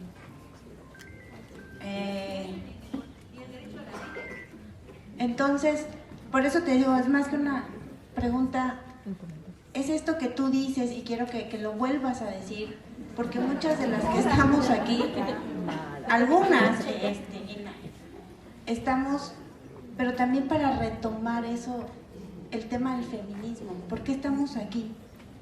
¿Por qué nos reunimos aquí? Porque también muchas mujeres tomamos estos pactos patriarcales como algo nuestro, como algo implícito, como la norma para existir. Es hegemónico. Esa hay que considerarlo muy seriamente. La blancura es hegemónica y el patriarcado es hegemónico. Entonces, destruir eso, destruir esa hegemonía, es una tarea diaria de cada persona, destruir dentro de sí lo que aprecia. Y darse cuenta de que por qué lo aprecia y no apreciarlo más. Eso es lo político, transita por ahí. ¿Cómo destituir y transformar nuestros aprecios, nuestros respetos, que respetamos, ¿no? Y que no respetamos de forma equivocada. Entonces por ahí va lo político, ese despojamiento y ese auto... yo te voy a contar una historia mía, ¿no? El día que yo empecé a ver los edificios, los apartamentos, los predios lujosos como mausoleicos, fue uno de los días más alegres de mi vida, porque comprendí que había transformado mi manera de ver el mundo. La riqueza como mausoleo, como lugar de muerte. Pero no porque lo decía, no como algo aprendido, no que leí Marx, El Capital de Marx, sino porque como gusto, cuando cambiemos nuestros gustos, ahí el mundo cambia. Y no es una tarea fácil. Entonces eso que pasa en México, bueno, pero ahí hay mucha fuerza. Yo no voy a extenderme en esto, pero en mi libro La guerra contra las mujeres, hay uno de los textos que se llama Las nuevas formas de la guerra y el cuerpo de las mujeres, otro que se llama Patriarcado del borde al centro. Hay varios, pero lo que yo hablo que la cartelización que se expande hacia el sur, que está llegando, que llegó a Ecuador, que era un país tan pacífico, que llegó a Chile, que está llegando a Argentina, que eran países no cartelizados, pero ahora sí hay la mafialización. Mi consideración de ese proceso es un proceso político también. Cuidado con pensar que es solamente un proceso criminal. Ahí hay una mano política. Es la nueva forma del golpe a la posibilidad de una democracia. O sea, el golpe a la democracia hoy no viene de militares con charreteras y gorros de general. El golpe a la democracia viene desde ese subsuelo que yo llamo la paraeconomía, la paralegalidad, la parapolicía y la paracomunicación. En el texto de Ciudad Juárez le llamo segundo estado, porque lo empecé a escuchar ahí. Hoy le llamo paraestado.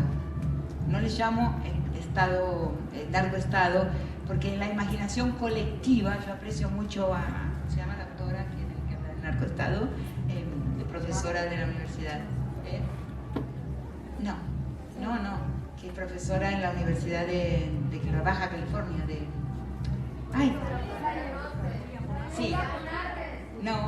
¿Cómo se llama? Saya. Ella habla del narcoestado. La aprecio mucho a ella y creo que tiene una razón para decirlo así. Pero como en la representación colectiva todavía hay una fe estatal, que es la fe jurídica que yo digo que está cayendo, el sagrado estatal, el sagrado jurídico. Entonces, de respetar esa representación colectiva de que existe un Estado, bueno, y a veces existe, o sea, a veces ahí caminamos, pero a veces es muy fácil perderlo, o sea, es frágil, ¿no? Es frágil porque no hemos transitado por lo político, porque no lo apoyamos desde lo político. Tiene una fragilidad, bueno, pero lo que quería decir es que ese paraestado es muy importante comprender que hace aproximadamente 10 años esa paraeconomía, ese segundo estado, esa segunda economía en magnitud era igual a la economía declarada. ¿Saben lo que eso quiere decir? Y hoy los economistas que trabajan con lo que se llama la economía oculta piensan, hay que ver un blog que se llama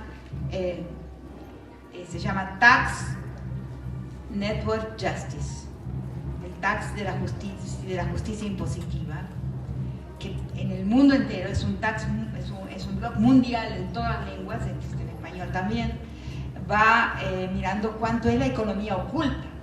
Y si yo digo que hoy la economía oculta es mayor que la economía declarada, estoy diciendo que ese segundo estado es muchísimo más poderoso que el primer estado y que ese paraestado gobierna el mundo. Y eso no es poca cosa. Entonces ahí hay política. El paraestado, la cartelización, la mafialización del control social en nuestras sociedades, en México muy fuertemente, son una forma de golpe a la posibilidad de una gestión democrática. Son un golpe de Estado. Son un golpe de Estado. No es pura criminalidad, es político. Y lo digo y lo afirmo y la gente no me lo entiende, no lo entiende. Pero es necesario entenderlo, si no, no vamos a poder ni pensarlo bien ni entender cómo derrocarlo. pero el ataque al Estado, el ataque a la gestión democrática hoy viene de algo que pensamos como crimen y tenemos que pensar como política.